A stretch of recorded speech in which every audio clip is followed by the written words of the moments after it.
I think it doesn't matter what you do to earn money. Even you earn money as an employee, you earn money as a self-employed, as an entrepreneur, as a business owner. I think we all need to be in one business. You and I, we need to be in one business, and that is the money management business.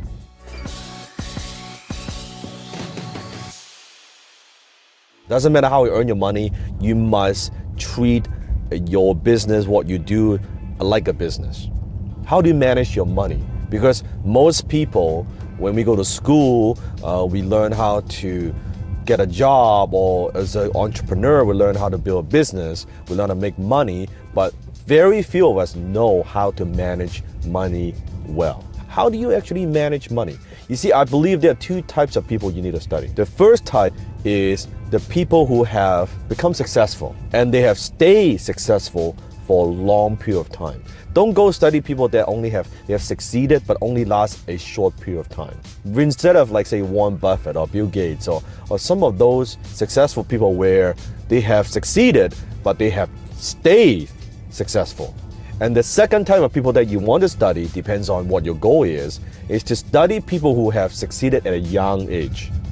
So yes, perfectly fine, you can learn something from everybody, where if they succeeded when they are, let's say, 60 years old, 65 years old, 70 years old, that's nice. We can all learn something from those examples and stories. But it would be nice to study, what did people do to study at the age of 30 years old, 35 years old?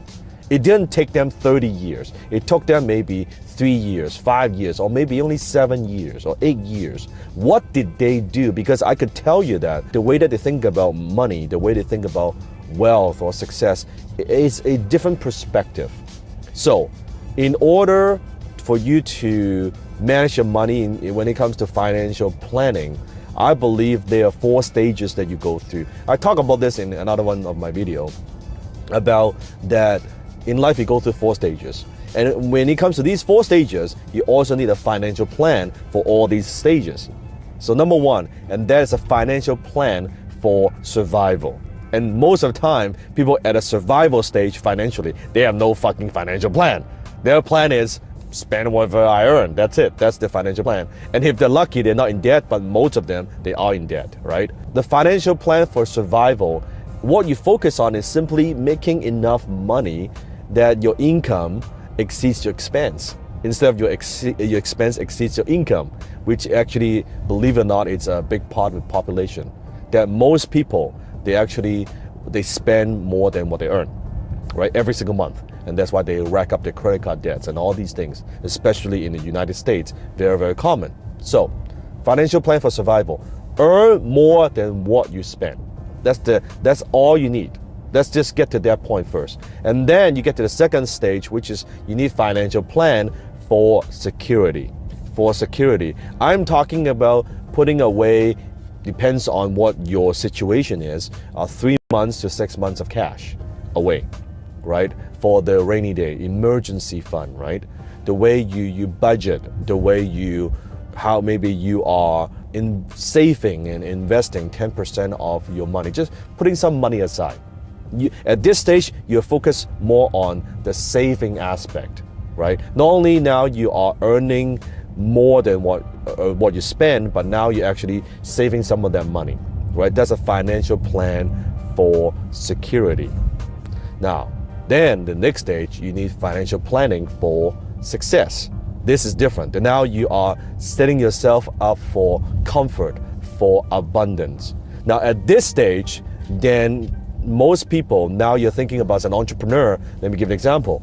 As an entrepreneur now, it's your profit, your tax planning, or your insurance policy, right? Maybe you will have one or even multiple insurance policies, or now you are what I call a passive investor, meaning you're putting money aside, you're putting into, for some people, it could be a retirement plan account, it could be also be your stock portfolio, your mutual fund portfolio, which I don't have, and I'm not an advocate of that, but for most people, it is better than nothing.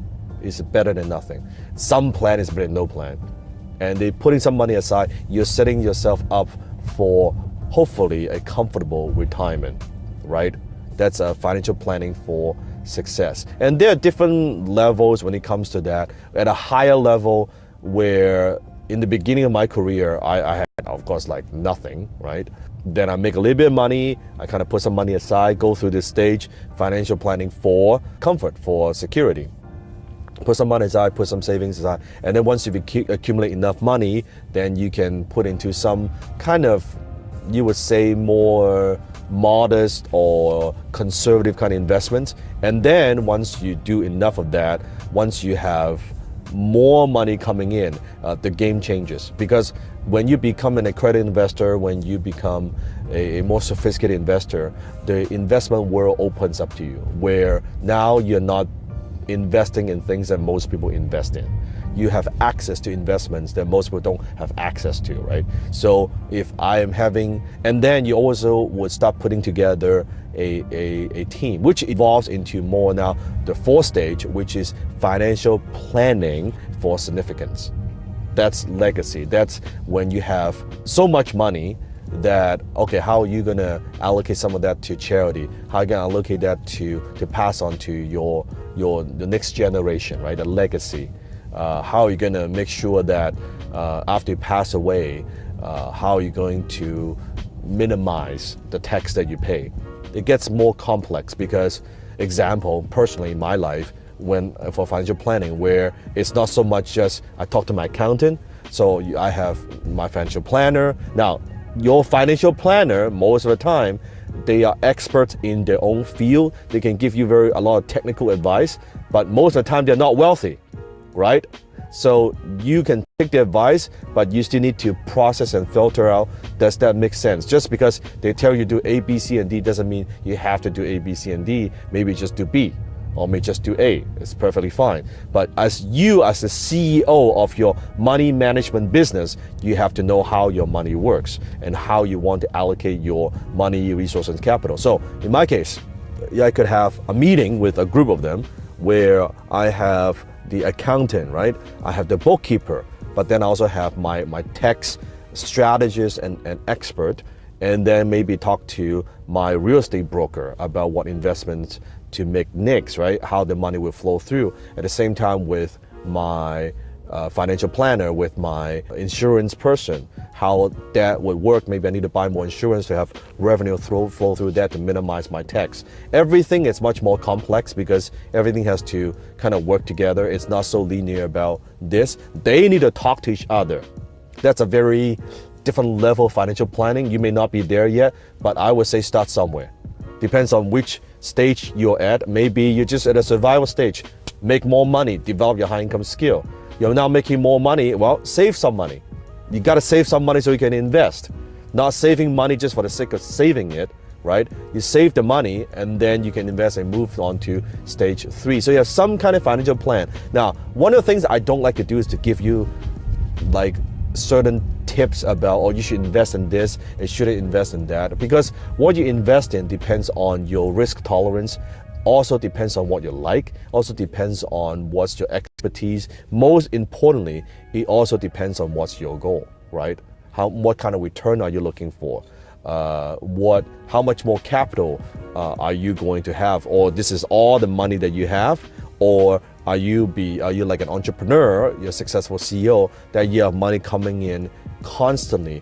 Then you need to think about how the revenue, how the income would flow. Does that make sense?